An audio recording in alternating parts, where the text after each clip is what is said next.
My name is Mogaka. I represent two Nigerian nationals, Cletus Okeke and Solomon Duba. They are currently in custody as remandees at Nyeri Maximum Security Prison.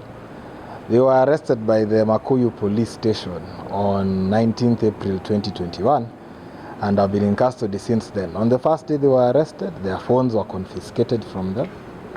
Being foreign nationals, they have no family in the country. They have since been charged in court and given bond terms by the same courtroom in Kigumo law courts. Now, from the date they were given the bond terms on 28 April 2021, they have been attempting to get their mobile phones from the police at Makuyu police station, but the police have since refused, despite multiple applications being filed in the court.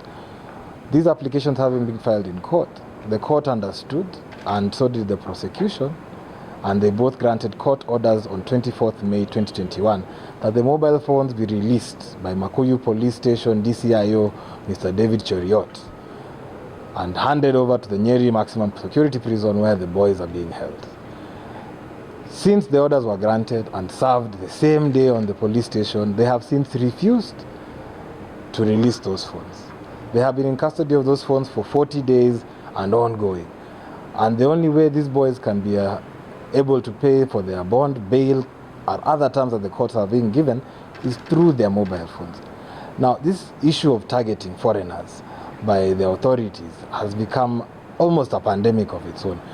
Every time a foreigner is in the eye line of the police, they are arrested, their phones are confiscated.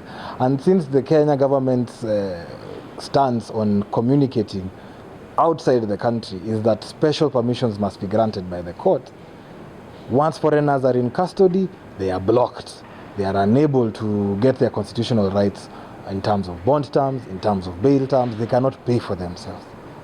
As a foreigner, Kenyans in other foreign countries are obviously going through the same things. But one would expect that in our government and with our police, especially with people in leadership positions such as the Dcio of an entire police station, when court orders are granted, they shall not be disobeyed by the same government. The boys are still in custody. They are unable to raise their bond only because one DCIO by the name David Cheriot has refused to give them their mobile phones.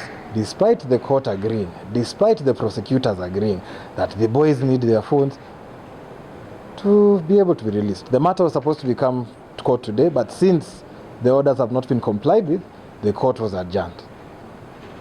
We are now calling on the government. We are now calling on the Ministry of Foreign Affairs to intervene with DCIO David Cheriot and any other foreigners who are held in custody with the police, with the remandees, with the prison systems, be given permissions to be able to communicate within and without the jurisdiction of the country and be able to interact with their families and people who can assist them. Once accused, you cannot then be treated as a convict. You still have the same rights as a person free. Only upon conviction can you now have your freedoms taken away from you. Let the government, let that DCIO, let anyone who is holding off foreigners from being allowed their rights be told to do otherwise. Thank you.